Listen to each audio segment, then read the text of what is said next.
Hello दोस्तों, नमस्कार। एक बार फिर से आप सभी का बहुत बहुत स्वागत है आपके अपने परिवार मैथ्स वाटिका में। दोस्तों, मैं हूं रुपेश यादव और इस वीडियो में हम लोग जानेंगे एनसीईआरटी एग्जाम्पलर बुक के बारे में। ग्रुप डी के फर्स्ट फेज के बाद से ही यह किताब जो है वह बहुत ही ज़्यादा चर्चा में है।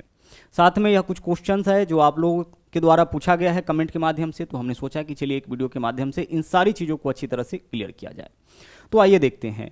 सबसे पहले तो हम लोग यही देखेंगे कि क्या है एनसीईआरटी एग्जाम्पलर। देखिए, एनसीईआरटी एग्जाम्पलर एक बुक है जो एनसीईआरटी के द्वारा ही बनाया जाता है। हम सब लोगों ने क्लास 9th हो या 10th हो, सब जगह एनसीईआरटी बुक ही पढ़ा है, लेकिन एनसीईआरटी का जो रेगुलर किताब है उसको हम सब लोगों ने पढ़ा है। एनसीईआरटी एग्जाम्पलर तक हम लोग नहीं पहुंच पाए हैं।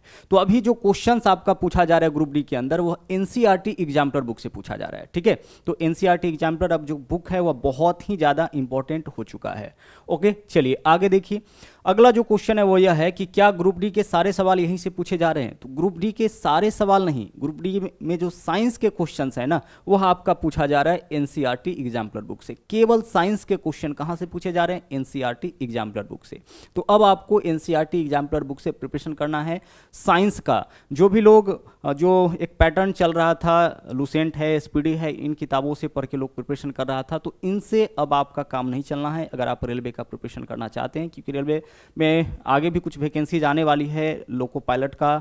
इसके अलावा ग्रुप डी का भी नोटिफिकेशन हो सकता है कि बहुत जल्दी आ जाए, क्योंकि ग्रुप डी के लिए कुछ चेंजेस आपका किया गया है। ग्रुप डी के अंदर आईटीआई जो है वह कंपलसरी किया गया है, तो इसका सीधा सा मतलब है कि अब आने वाले समय में ग्रुप डी का भी वैकेंसी आपका आएगा ही। तो अब उसके लिए अगर आप प्रिपरेशन करना चाहते हैं, जो लोग एग्जाम दे चुके हैं, अगर उसके लिए प्रिपरेशन करना चाहते हैं तो आपके लिए कंपलसरी है यह एनसीईआरटी एग्जाम्पलर बुक। ठीक है, चलिए अगला क्वेश्चन यह है कि क्या मैथ्स के लिए भी यही बुक पढ़ना पड़ेगा।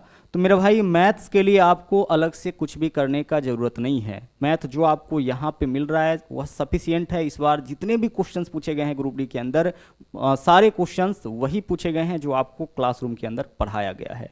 ठीक है, आप इसको चेक भी कर सकते हैं। यहाँ पे देखिएगा, जब आप यूट्यूब पे जाइएगा और सर्च करिएगा मैथ्स वाटिका। ठीक है, मैथ्स वाटिका के अंदर जाइए और मैथ्स वाटिका सर्च करिएगा तो इस तरह से आपका पेज ओपन होगा। उसमें आपको प्लेलिस्ट के अंदर जाना है और प्लेलिस्ट आपको एक मिल जाएगा यहाँ पे, मिशन ग्रुप डी 2022। इस प्लेलिस्ट पर ध्यान रखिएगा, मिशन ग्रुप डी 2022। यहाँ पे व्यू फुल प्लेलिस्ट हमने किया है। देखिए, यह सारा टॉपिक है जो आपको कराया गया है। क्वाड्रेटिक इक्वेशन हो या सिटिंग अरेंजमेंट हो, यह तो बाद में कराया गया, इससे पहले बहुत सारी चीज़ है।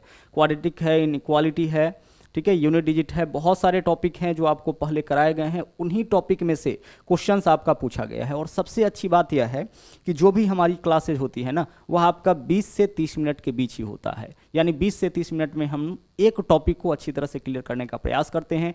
उतना ही कंटेंट हम आपको देते हैं जितना एग्जाम के लिए जरूरी है। एक्स्ट्रा कोई भी कंटेंट हम आपको यहाँ पे नहीं देते हैं। ठीक है, चलिए, तो यह जो आपका प्लेलिस्ट बना हुआ है, यहाँ से आप जो है अपना प्रिपरेशन बेहतर कर सकते हैं। साथ में सारे टॉपिक के अलग अलग यहाँ पे प्लेलिस्ट आपका बना हुआ मिल जाएगा, चाहे मैथमेटिक्स का टॉपिक हो या रीजनिंग का हो, सबका आपको अलग अलग प्लेलिस्ट मिल जाएगा। यहाँ से आप अपना प्रिपरेशन कर सकते हैं। और अगर आप पेड बैच में जुड़ना चाहते हैं तो प्ले स्टोर से मैथ्स वाटिका एप्लीकेशन डाउनलोड करके वहाँ से हमारे साथ पेड बैच में आप जुड़ सकते हैं। वहाँ पर आपको मैथ और रीजनिंग दोनों का कोर्स 350 के हिसाब से मिल जाता है। ठीक है, चलिए अब आगे बढ़ते हैं। आगे देखते हैं कि आगे क्या है।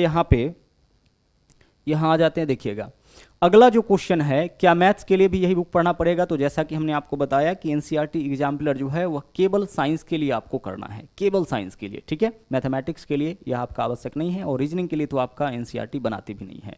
तो साइंस के लिए आपको करना है यहाँ से काम। दूसरी चीज़ रही बात आर्ट पोर्शन का, अगर बात करें पॉलिटी का या फिर हिस्ट्री ज्योग्राफी का, तो यहाँ से तो क्वेश्चंस वैसे भी बहुत ही कम पूछे जा रहे हैं, तो फिर उसकी तो आवश्यकता ही नहीं है। ठीक है, आगे चलिए। अगला है बुक कहाँ मिलेगा। यह किताब जो है वह आपको फिजिकली आप इस किताब को परचेज कर सकते हैं किसी भी बुक स्टोर से। अच्छे बुक स्टोर पे जाइएगा तो यह किताब आपको एनसीईआरटी एग्जाम्पलर आपको मिल जाएगा। क्लास 10 के लिए, क्लास 9 के लिए, क्लास 6 से लेकर के 10 तक के लिए आपको यह किताब आसानी से बुक स्टोर पे मिल जाएगा। या फिर ऑनलाइन माध्यम से आप इसको मंगा सकते हैं, चाहे तो अमेजन हो या फ्लिपकार्ट हो, वहाँ से भी आप किताब मंगा सकते हैं। दोनों ही मीडियम में किताब आपका उपलब्ध है, इंग्लिश और हिंदी दोनों मीडियम में।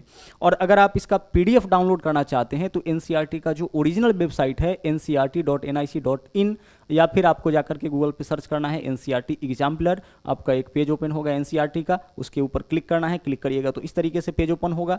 आप जिस किसी क्लास का यहाँ पे एग्जाम्पलर डाउनलोड करना चाहते हैं उसके ऊपर क्लिक करिए। हम यहाँ क्लास 10th के लिए कर रहे हैं तो 10th पे क्लिक किए हैं। 10th पे क्लिक किए तो सबसे पहले मैथमेटिक्स आया और ये आपका इंग्लिश मीडियम में है। अगर आप हिंदी मीडियम में चाहते हैं तो यहाँ पे है आपका, उसी तरह से साइंस इंग्लिश मीडियम में है और यहाँ पे साइंस जो है वो आपका हिंदी मीडियम में है। अब जिस टॉपिक का आप यहाँ पे PDF डाउनलोड करना चाहते हैं उसके ऊपर क्लिक करिए। पहला टॉपिक है, इसमें हमने क्लिक किया। यहाँ देखिए सारे ऑब्जेक्टिव क्वेश्चंस जितने भी इस टॉपिक के अंदर से बन सकते हैं, सारे ऑब्जेक्टिव क्वेश्चंस यहाँ पे जो है आपको दिख रहे होंगे। ठीक है, चलिए, तो सारे ऑब्जेक्टिव क्वेश्चंस यहाँ पे दिख रहे होंगे। इस तरह से आप यहाँ से भी इसको क्या कर सकते हैं, डाउनलोड कर सकते हैं या फिर पढ़ के देख सकते हैं। और ज़्यादा बेहतर यही होगा कि आप जो है यहाँ PDF डाउनलोड करिए और वहाँ से क्वेश्चंस को अटेम्प्ट कर लीजिए। ठीक है, चलिए, तो यहाँ पे हमने आपको बताया कि बुक आप कहाँ कहाँ से ले सकते हैं। ठीक है, सारे डाउट्स जो है आई होप कि क्लियर हो चुका होगा कि NCERT एग्जाम्पलर क्या है। जैसा कि हमने आपको बताया कि NCERT एग्जाम्पलर एक बुक है जो NCERT के द्वारा ही बनाया जाता है। ग्रुप डी के सारे सवाल नहीं, साइंस के क्वेश्चन यहाँ से पूछे जा रहे हैं, ध्यान रहे। ठीक है, बहुत सारे लोगों ने हमें कमेंट के माध्यम से अभी यह भी बोला है कि सर मैथमेटिक्स को आप NCERT एग्जाम्पलर से पढ़ाइए। तो मेरे भाई बिल्कुल भी आवश्यकता यहाँ पे नहीं है मैथ और रीजनिंग के लिए, केवल क्या है, केवल साइंस के लिए। चलिए, तो आई होप कि आपकी जो क्यूरीज है, जो जानकारी है, वो पूरी तरह से कंप्लीट हो गई होगी। तो इस वीडियो में इतना ही। और हाँ, अगर आप हमारे चैनल पर नए हैं तो इस चैनल को सब्सक्राइब जरूर करें, इसके अलावा लाइक और शेयर करते रहें। तो मिलते हैं अगले वीडियो में फिर से कुछ नए कॉन्सेप्ट के साथ। थैंक यू, जय हिंद।